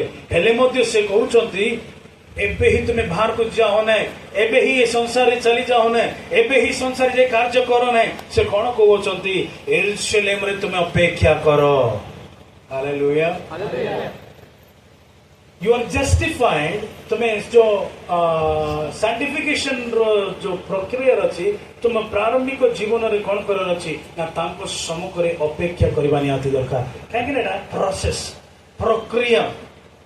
ଆମେ ଏଟା ସୁନା ନାଇଁ କି, ସୁନା ମୋତି ନାଇଁ କି, ସୁନା ମୋତି ଏଟା କୋଉଠୁ ଆଇଲା? କୋଉଠୁ ଆସିଥିବ? ଦୋକାନରୁ କି କୋଉଠୁ ଆସିଥିବ? ସୁନା ଦୋକାନରୁ ନାଇଁ କି? ନାଇଁ, ସୁନା କୋଉଠୁ ଆଇଲା? ମାଟିରୁ ଆଇଲା ନାଇଁ କି? ମାଟିରେ ଖଣିରେ ଥିଲେ ଆଇଲା ନାଇଁ କି? ସେଠୁ ଡାଇରେକ୍ଟ ଧରିକି ଆଇକି ଲଗେଇଦେଲେ ନାଇଁ କି? କଣ କଲେ? କଣ କଲେ? ତାକୁ ସୁନାରେ ନେଇକି ଆସିଲା, ନେଇକି ଆସି ବାଡେଇ ଦେଇକି ଗୋଟେ ସେଟ୍ ଦେଇକି ଦେଇଦେଲା ନାଇଁ। ସେ କଣ କଲା? ଏଇ ଯୋଉ ସୁନା ଯୋଉଟା ବିଭିନ୍ନ ପ୍ରକାର ଅଶୁଚି ସହିତ ପୂର୍ଣ୍ଣ ହେଇଥିବା ଏଇ ସୁନାକୁ କଣ କଲା ନା ନିଆଁ ଦେଇକି ତାକୁ ନିଆଁ ଦେଇକି ଗଲା ପରେ ତାର ଯୋଉ ଅପରିଷ୍କାର ବିଷୟ ସବୁ ଭାରି ପଡିଲା, ତାପରେ ଶୁଦ୍ଧ ସୁନା ଯେତେବେଳେ ଆସିଲା ତାକୁ କଣ କଲା ନା ତାକୁ ସୁନ୍ଦର ରୂପ ଦେଇକି ଆମମାନଙ୍କ ମଧ୍ୟରେ ସେ ଉପସ୍ଥାପନ। ସେଇ ପ୍ରକାର ଭାବରେ ଏଠି ଲେଖାଯାଇଅଛି, ଯେ ପର୍ଯ୍ୟନ୍ତ ତୁମେ ଶକ୍ତିକୁ ପ୍ରାପ୍ତ ହେବ ନାହିଁ, ଯେ ପର୍ଯ୍ୟନ୍ତ ଅଗ୍ନିରେ ପୂର୍ଣ୍ଣ ହେବ ନାହିଁ, ତୁମେ ବାହାରକୁ ଯିବ ନାହିଁ କିମ୍ବା ସାକ୍ଷୀ ହେବ ନାହିଁ, ତୁମେ କୌଣସି କାର୍ଯ୍ୟ କର ନାହିଁ। ତାର ଅର୍ଥ ଏହା ଆମେ ମାନେ କଣ କରିବାର ଅଛି? ଏ ଜଗତକୁ ଜୟ କରିବା ପହଲେ, ଏ ସଂସାର ବିଶ୍ୱକୁ ଜୟ କରିବା ପହଲେ, ଏ ସଂସାରରେ ସାକ୍ଷୀ ହେବା ପହଲେ, ଏ ସଂସାରରେ ଆଶ୍ଚର୍ଯ୍ୟ ଅଦ୍ଭୁତ କାର୍ଯ୍ୟ ଦେଖିବା ପହଲେ ଆମେ କଣ କରିବାର ଅଛି? ତାଙ୍କ ସମ୍ମୁଖରେ କଣ କରିବାର ଅଛି? କଣ କରିବାର ଅଛି? ଅପେକ୍ଷା କରିବା ନିହାତି ଦରକାର। ତାର ଅର୍ଥ ଯେପର୍ଯ୍ୟନ୍ତ ଆମେ ଅପେକ୍ଷା କରିବା ନାହିଁ ଆମେ ପ୍ରାପ୍ତ କରିବା। ବ୍ୟସ୍ତ ଥିବ, ତୁମର ଦୁନିଆରେ ତୁମେ ଥିବ, ବିଶ୍ୱାସ ତୁମେ ଦେଇଦେବେ ନାଇଁ ପବିତ୍ର ଆତ୍ମା। ସିଆଡେ ଯାଇକି ଭାଙ୍ଗଣା କରୁଥିବ, ସିଆଡେ ଯାଇକି ସମାଜରେ ବୁଲୁଥିବ, ସବୁଆଡେ ଯାଉଥିବ, ତୁମେ ଆସି ପବିତ୍ର ଆତ୍ମା ଦେବେ ନା ବିଶେଷ ଭାବରେ ହେ ପରମେଶ୍ୱର ତୁମର ଶକ୍ତିକୁ ମୁଁ ଆଶା କରୁଅଛି। ହେ ପରମେଶ୍ୱର ତୁମର ପବିତ୍ର ଆତ୍ମାଙ୍କର ଶକ୍ତି ମତେ ଆବଶ୍ୟକତା ରହିଅଛି। ସର୍ବଶ୍ରେଷ୍ଠ ଆମ ଜୀବନରେ ସେଇ ମନୋଭାବ ଦେବାର ଅଛି, ମତେ ଶକ୍ତିର ଆବଶ୍ୟକତା ରହିଅଛି, ନହେଲେ ମୁଁ ନିଜ ବଳରେ କିଛି କରିପାରିବି ନାହିଁ। ତୁମେ ଯୋଉ ମଣ୍ଡଳୀର ବ୍ୟକ୍ତି ହଉ ନା କାହିଁକି ସେଇଟା ତୁମକୁ ରକ୍ଷା କରିବ ନାହିଁ। ଯୋଉ ପରିବାର ଲୋକ ହଉ ନା କାହିଁକି ତାହା ତୁମକୁ ରକ୍ଷା କରିପାରିବ ନାହିଁ। କେବଳ ତାହା ରକ୍ଷା କରିପାରିବ କଣ ଜାଣିଛ କି ନାହିଁ? ପବିତ୍ର ଆତ୍ମାଙ୍କର ଶକ୍ତି। ଆଉ ସେ ଲେଖାଯାଏ, ତୁମେ ତୁମ ସ୍ଥାନରେ ଅପେକ୍ଷା କର।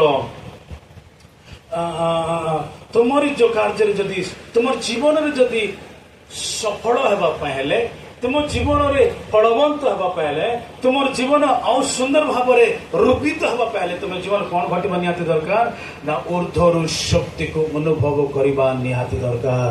ହାଲେଲୁୟା। ଆମେ ଆତ୍ମାରେ ଜନ୍ମ ହେବା ନିହାତି ଦରକାର। ଜହନ 20:22 କହିଲା ପରେ ଆମେ ଆତ୍ମାରେ ଜନ୍ମ ହେବା ନିହାତି ଦରକାର।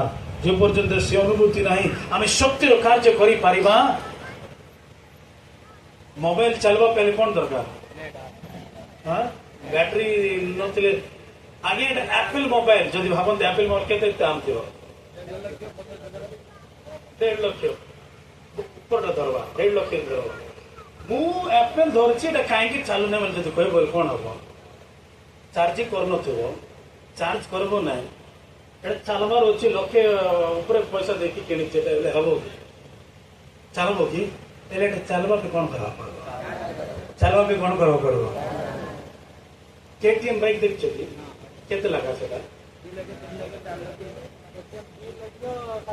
হ্যাঁ 2 লক্ষ 4 লক্ষ জন হ্যাঁ পছকো 4 লক্ষ নাই 4 লক্ষ তাহলে 4 লক্ষ বাইক আনে কি এটি আনিবি গাড়ি স্টার্ট করলে যাও না স্টার্ট हो না कौन एटा स्टार्ट होने 4 लोग देखल भितर पेट्रोल ना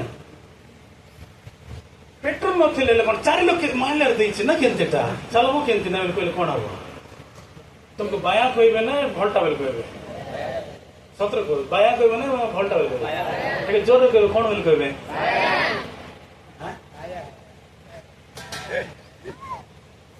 प्रभु यीशु ख्रीष्ट तुमको पापर दंडर मुक्त कले माने बहुमूल्य रक्त द्वारा तुमको किणिले निजर करें बर्तमान कौन करार अच्छे कहीं चलब ना बोले से कहते चलवा पहले अपेक्षा कर शक्ति को अनुभव कर शक्ति तुम ठारे आसो मो निमंते तुम्हें साक्षी हेब तो 4 लक्ष हो 50 माने 15 वर्ष पुराना गाड़ी हो तेल थिले ही चलब फटफटिया गाड़ी चलाइबा पे हो केटीएम चलो जोटा पेट्रोल नथिले चलबो लक्षे हो 10,000 मोबाइल हेले मते चार्जिंग नथिले तुमर जियो सिम थो कि को सिम तो नेटवर्क भर्ती हेगी थो जदि चार्जिंग न रहइबो ताले किछि करि पारिबो नै चंद्र मध्य जे पर्यंत सूर्य तार आलोक को प्राप्त करिबो नै से चमकिबो तुमे भी मते जदि चमकिबा पहले हां ख्रिस्टीय जीवन सुना हाँ गा हाँ ठीक है जरूर गा आली बजेगा हाँ ठीक है तम से तुम इसी का जान जीवन सुना पर जीवन मेरा पर जड़ित सुना पर जीवन है पहले से परीक्षित है से शक्ति को प्राप्त कर से तार स्वरूप मुझे पर्यंत पाइब ना सुना पर है पारब ना हीरा पर चमकी पार ये देखी पार्बा शिष्य मैंने एत शिक्षा प्राप्त है जीवन कौन उणा पड़ा पवित्र आत्मा शक्ति उणा पड़ा मात्र जो दिन पवित्र आत्मा शक्ति अवतीर्ण है वाक्य कहे से माने शक्ति रे पूर्ण ही प्रभु को निमंते साक्षी हेले प्रेरित 1 अध्याय 4 पद थरे सेमानक सहित भोजन रे बसिबा समय रे जे सेमानक ए आज्ञा देले तुमे माने जेरूशलेम रु प्रस्थान तुमे जेरूशलेम रु जाओ नहीं हां किंतु पितांकर जो प्रतिज्ञा विषय पितांकर जो प्रतिज्ञा तुम निमंते रही अछि सेतिर अपेक्षा रे रहिबो हां कारण जौन जलरे बपतिस्मा देले तुमको जलरे बपतिस्मा देले सत किंतु तुमे माने अल्प दिन मध्य रे पवित्र आत्मा रे बपतिस्मित हेबो हां तापरे 8 किंतु पवित्र आत्मा तुम मानक ऊपर अवर्तित हुअन्ते तुमे माने शक्ति प्राप्त हेबो हां आ जेरूशलेम समस्त यहूदा प्रदेश और समीरण पुनि पृथ्वीर प्रांत पर्यंत सुधा मोर साक्षी हेबो हालेलुया तुम स्थान को छाड़ो नहीं जे पर्यंत तुम शक्ति प्राप्त करिबो नहीं हम जो व्यक्तिगत जीवन जदि देखिबा आम संसार पाप को संसार जीवन को लड़िबा आम रही आम साधारण युद्ध रे न हो जे कहीं प्रभु देखिए अनेक थर आम अनुभव कर जो दिन निष्पत्ति नेब बाइबल आज पढ़ी बेले से दिन कौन गोटे काम आब कि कौन गोटे हम पढ़ी पार्ब जो दिन आज राण बोली कही राण आज प्रार्थना कर कहे लोक राण नाई कि प्राण नाई कि प्रार्थना बर्ता नहीं कहीं शैतान केवे ए निष्पत्ति नेबाटे केवे से चाहूना जे प्रार्थना करवा वाक्य पढ़ा प्रभु रास्ता चलवा हेले से मनोभाव को जय करने आम मान जीवन कौन दरकार ନା ପବିତ୍ର ଆତ୍ମାଙ୍କର ଶକ୍ତି। ହେଲେ ଆମେ ଅପେକ୍ଷା କରିବାର ଅଛି, ପ୍ରଭୁଙ୍କୁ ସମ୍ମୁଖରେ ଅପେକ୍ଷା କରିବା, ତାପରେ ଆମେ ଶକ୍ତିକୁ ପ୍ରାପ୍ତ କରିବା ଆଉ ପ୍ରଭୁଙ୍କ ନିମନ୍ତେ ସାକ୍ଷୀ ହେଇପାରିବା। ହେଲେ ଏଇଥିରୁ କଣ ବୁଝିପାରୁଛ ନା ପବିତ୍ର ଆତ୍ମାଙ୍କର ଆବଶ୍ୟକତା ରହିଅଛି ନା ନାହିଁ? ପବିତ୍ର ଆତ୍ମାଙ୍କର ଶକ୍ତି ଆବଶ୍ୟକତା ଅଛି ନା ନାହିଁ? ଅଛି ନା ନାହିଁ? ପ୍ରେରିତ 2:1-4। ହଁ ପେଣ୍ଟିକଷ୍ଟ ଦିବସ ଉପସ୍ଥିତ ହୁଅନ୍ତେ ହଁ ସମସ୍ତେ ଏକ ସ୍ଥାନରେ ସମବେତ ଥିଲେ। ହଁ ଆଉ ପ୍ରବଳ ବେଗରେ ହଁ ବହୁଥିବା ପ୍ରଚଣ୍ଡ ପବନର ଶବ୍ଦର ତୁଲ୍ୟ ଗୋଟିଏ ଶବ୍ଦ ହଁ ଅକସ୍ମାତ୍ ଆକାଶରୁ ଆସି ଯେଉଁ ଗୃହରେ ସେମାନେ ବସିଥିଲେ ସେଇ ଗୃହର ସର୍ବତ୍ର ବ୍ୟାପିଗଲା। ଆଉ ଅଗ୍ନି ସାଦୃଶ୍ୟ ଦିଅ ଗୁଡିକ ସେମାନଙ୍କ ଦୃଷ୍ଟିଗୋଚର ହୋଇ ଗୋଟି ଗୋଟି କରି ସେମାନଙ୍କ ପ୍ରତ୍ୟେକ ଜଣ ଉପରେ ଅଧିଷ୍ଠିତ ହେଲା। ସେଥିରେ ସମସ୍ତେ ପବିତ୍ର ଆତ୍ମାରେ ପରିପୂର୍ଣ୍ଣ ହେଲେ। ପୁଣି ଆତ୍ମା ସେମାନଙ୍କୁ ଯେପରି କହିବାକୁ ଶକ୍ତି ଦେଲେ ତଦନୁସାରେ ସେମାନେ ଅନ୍ୟ ଭାଷାରେ କଥା କହିବାକୁ ଲାଗିଲେ। ସେଟା ଆମେ ଦେଖିପାରିବା। ବିଶେଷ ଭାବେ ଲେଖା ହେଇଛି ପେନ୍ତେକୋସ୍ତ ଦିନରେ ଯେତେବେଳେ ସମସ୍ତେ ଏକତ୍ର ହେଲେ ଅଚାନକ ଭାବରେ କଣ ହେଲା ଲେଖା ହେଇଛି, ଗୋଟେ ଭୟଙ୍କର ପବନ ହେଲା ଆଉ ସ୍ୱର୍ଗରୁ blowing of a violent wind came from a ସ୍ୱର୍ଗରୁ ଓହ୍ଲାଇ ଆସିଲା and filled the whole house where the ସେମାନେ ଯୋଉଠି ଏକତ୍ର ହେଇଛନ୍ତି ତା ସେଇ ଗୃହକୁ ପୂର୍ଣ୍ଣ କଲା। They saw what seemed to be tongues of fire. ସେମାନେ ଦେଖିଲେ ମାନେ ଅଗ୍ନିର ମାନେ ଜିଭା ପରି ଓହ୍ଲାଇ ଆସି ପ୍ରତ୍ୟେକଙ୍କ ଉପରେ ଆସିବାଟା। ଅନେକ ଲୋକ କହନ୍ତି ପବିତ୍ର ଆତ୍ମା ଆସିଲେ କାହିଁକି ଡରୁଛନ୍ତି? ନାଇଁ ଏ ପ୍ରକାର ବି ପ୍ରଶ୍ନ ଅଛି। କାହିଁକି ଶାନ୍ତିରେ ରହିପାରେ, କାହିଁକି ଡରୁଛନ୍ତି, କାହିଁକି ଏ ପ୍ରକାର ଭାବରେ ହେଉଛନ୍ତି? ଯଦି ମାଚିସ୍ ଆଣିକି ତୁମର ଗୋଡ଼ ତଳ ଲଗେଇ କଣ ହବ? ଡେଇଁବ ନା ଡାଇଁବ ନା? ହଁ ଲଗା, କେତେ ଲଗେଇବ ବୋଲି କହିବ କି? ହାତ ତଳେ ତୁମର ସେ ମାଚିସ୍ ଟା ଲଗେଇବ କଣ ହବ? ଲଗା, କେତେ ସମୟ ଲାଗିବ? ଲଗା, ଡେଇଁବି ନାହିଁ କହିବ କି? ଗୋଟେ ସେକେଣ୍ଡ 2 ସେକେଣ୍ଡ କହ, ତାପରେ ନାଇଁ କାର୍ଡରେ ନାଇଁ କାଢବି ନା ରଖିବି ହେଲା କହିଲେ ସେ କଣ କରିବ? ଜାଣ କଣ କରିବ? ଆଉ ଏହା କୁହାଯାଉଛି ପବିତ୍ର ଆତ୍ମାଙ୍କର ଶକ୍ତି।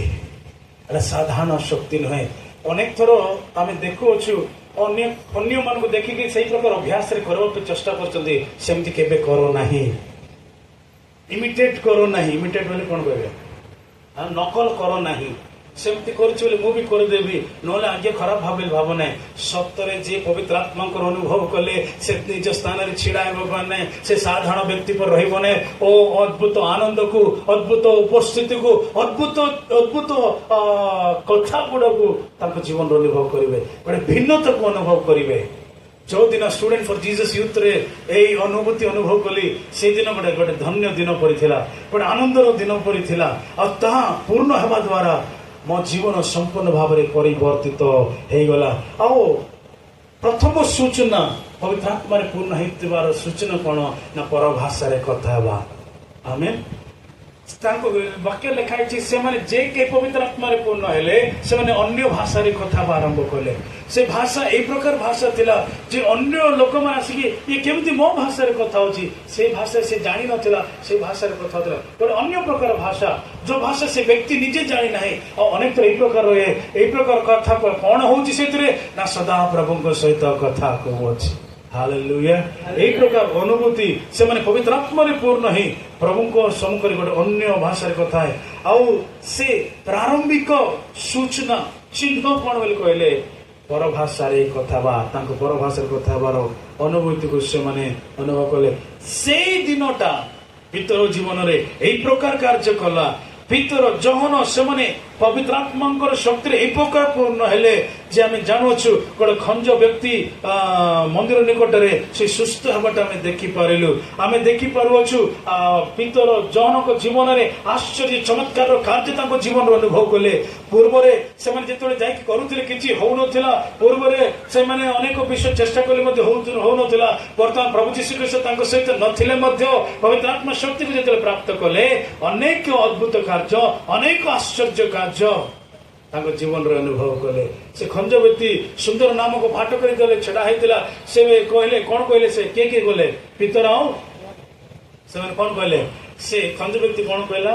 ମତେ କିଛି ଦିଅ। ସେ କହିଲା ଆମ ପାଖରେ ସୁନା କିମ୍ବା ରୂପା ନାହିଁ, ଯାହା ଆମ ପାଖରେ ଅଛି ତାହା ତୁମକୁ ଦେବା ପାଇଁ ଯାଉଛୁ। କଣ ତାଙ୍କ ପାଖରେ ଥିଲା ନା ପବିତ୍ର ଆତ୍ମାଙ୍କର ଶକ୍ତି, ପରମେଶ୍ୱରଙ୍କ ଶକ୍ତି। ଆଉ କହିଲେ ପ୍ରଭୁଙ୍କର ଶକ୍ତି ନାମରେ ତୁମେ ନାଜରିତ ଯୀଶୁଙ୍କ ନାମରେ ତୁମେ କଣ କର। ଯଦି ଜନ କହିଥାନ୍ତେ କଣ କହିଥାନ୍ତେ ଆମର ଜନ?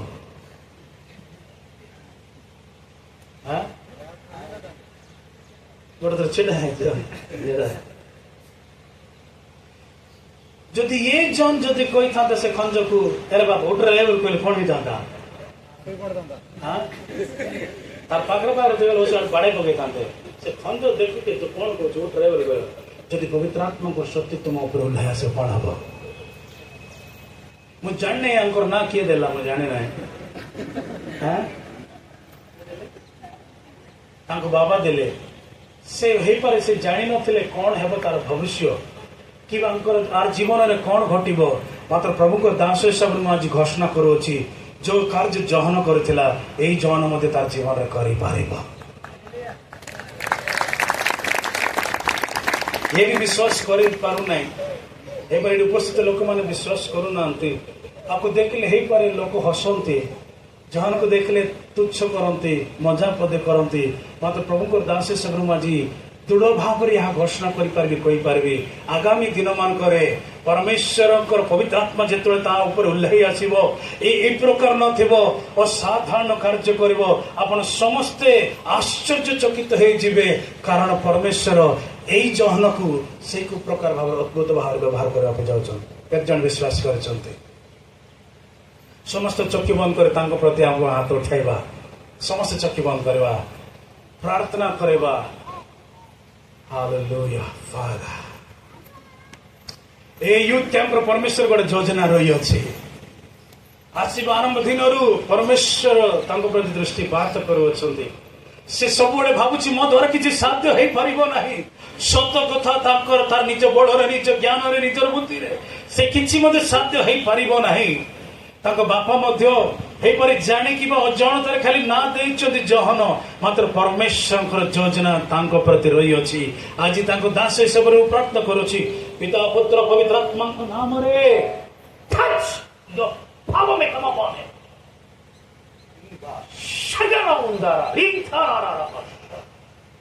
ଯୀଶୁଙ୍କ ନାମରେ ପରମେଶ୍ୱର ଏଇ ଜହନକୁ ତୁମେ ସାଧାରଣ ଭାବରେ ମନୋନୀତ କରିନାହ। ଖାଲି ନାମକୁ ଜହନ ବୋଲି ନୁହେଁ ପ୍ରଭୁ, ତୁମର ଆତ୍ମାଙ୍କ ଚେତନ ଅନୁଯାୟୀ ମୁଁ ପ୍ରାର୍ଥନା କରେ ଏଇ ଜହନ ଆଗାମୀ ଦିନ ମାନଙ୍କରେ ସେ ଭିତର ଜହନ ପରି ପରମେଶ୍ୱର ଅନେକଙ୍କ ସମ୍ମୁଖରେ ସାହସିକ ଭାବରେ ତୁମର ବାକ୍ୟ ବିତରଣ କରିବା, ଅନେକଙ୍କୁ ପ୍ରଭୁ ମନ୍ଦରୁ ରକ୍ଷା କରି, ଆଲୋକ ଅନ୍ଧକାରରୁ ରକ୍ଷା କରି ଆଲୋକ ଗତି କରିବା ଗୋଟେ ମାଧ୍ୟମ ହେଇପାରିବ। ତୁମେ ସାହାଯ୍ୟ କର, ତୁମ ଜ୍ଞାନରେ ବୁଦ୍ଧିରେ ପରିପୂର୍ଣ୍ଣ କର ଯୀଶୁଙ୍କ ନାମରେ। ହାଲେଲୁୟା। କରତାଳି ଦେଇ ପ୍ରଭୁଙ୍କୁ ଧନ୍ୟବାଦ ଦେବା। ପ୍ରଭୁଙ୍କର ଯୋଜନା ରହିଥାଏ ପ୍ରତ୍ୟେକଙ୍କ ଜୀବନରେ। ଆଜି ମୁଁ କହୁଅଛି, ଆଜି ମୁଁ ଘୋଷଣା କରୁଅଛି, ଆଗାମୀ ଦିନ ମାନଙ୍କରେ ଗୋଟେ ସାକ୍ଷୀ ହବ ଏଇ ବ୍ୟକ୍ତି କି ପ୍ରକାର ଭାବରେ ପ୍ରଭୁଙ୍କ ନିମନ୍ତେ ବ୍ୟବହାରିତ ହେଇପାରିବ। ହେଲେ ଆମେ ମାନେ ପ୍ରାର୍ଥନା କରିବା, କାରଣ ଯାହା ଉପରେ ପବିତ୍ର ଆତ୍ମାଙ୍କର ଉପସ୍ଥିତି ଓହ୍ଲାଇ ଆସିବ ସେ ଆଶ୍ଚର୍ଯ୍ୟ ଚମତ୍କାର କାର୍ଯ୍ୟ କରିବ। ଭିତର ଜହନ ସାଧାରଣ କାର୍ଯ୍ୟ ନୁହେଁ, ଅସାଧାରଣ କାର୍ଯ୍ୟ କରିପାରିଲେ ଏମିତି ନିଜେ ସମସ୍ତେ ଯେ କେହି ପବିତ୍ର ଆତ୍ମାରେ ପୂର୍ଣ୍ଣ ହେଲେ ଯାଇକି ସମସ୍ତଙ୍କୁ ଖଞ୍ଜ ଲଣ୍ଡାକୁ ଉଠାଇବାଟା ହିଁ ନାହିଁ। ପରମେଶ୍ୱର ବିଭିନ୍ନ ଲୋକଙ୍କ ବିଭିନ୍ନ ପ୍ରକାର ବରଦାନରେ ପରିପୂର୍ଣ୍ଣ କରିବେ। ହାଲେଲୁୟା। ଆତ୍ମାର ବିଭିନ୍ନ ବରଦାନ ଗୁଡା ରହିଛି। ସେ ଆତ୍ମାର ବିଭିନ୍ନ ବରଦାନ ଆମ ମାନଙ୍କ ଜୀବନରେ ପ୍ରବେଶ ଦେବେ। ଆଉ ସେ ବରଦାନକୁ ଯେତେବେଳେ ଚିହ୍ନିବା ଆଉ ଜାଣିବା ଆଉ ତାକୁ ଯେତେବେଳେ ବ୍ୟବହାର କରିବା, ପରମେଶ୍ୱରଙ୍କର ଅଦ୍ଭୁତ କାର୍ଯ୍ୟ ଆମ ମାନଙ୍କ ଜୀବନରେ ଆମେ ଦେଖିପାରିବା। Hallelujah, hallelujah. ଯୋଉ ଦିନ ଠାରୁ ଏ ପବିତ୍ର ଆତ୍ମାଙ୍କର ଅଭିଷେକ ପ୍ରାୟ ଅଛି, ମୋ ଜୀବନର ଅନୁଭୂତି ଅନେକ ଏ ପ୍ରକାର ଅଛି।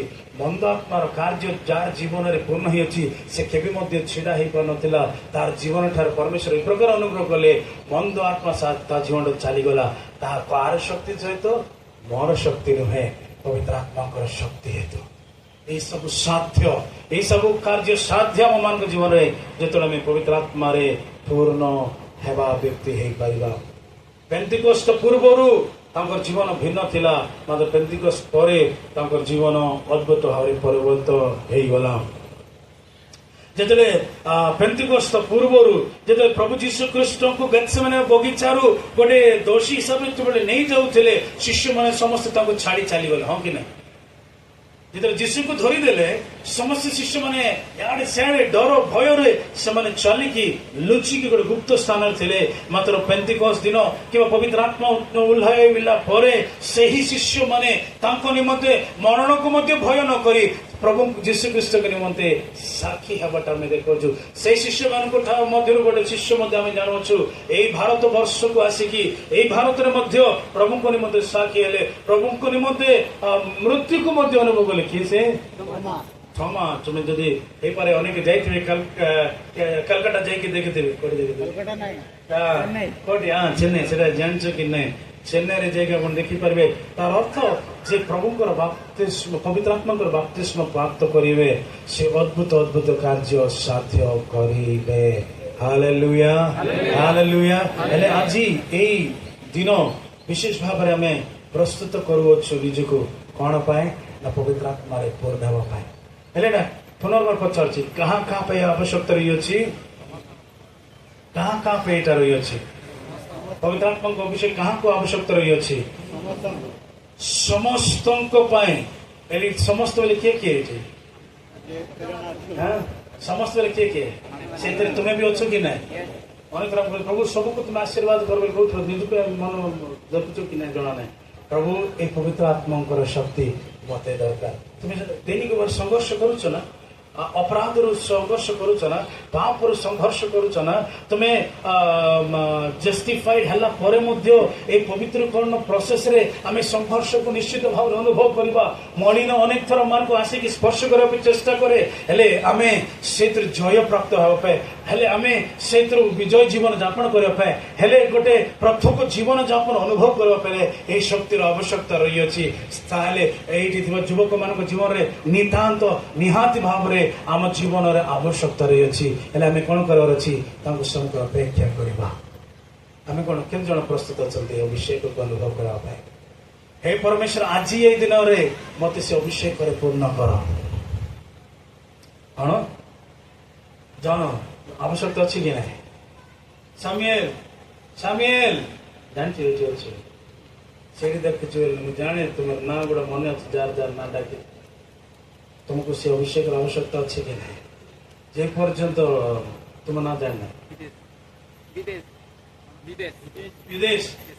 ବିଦେଶ ଜୀବନ ନା କେମିତି?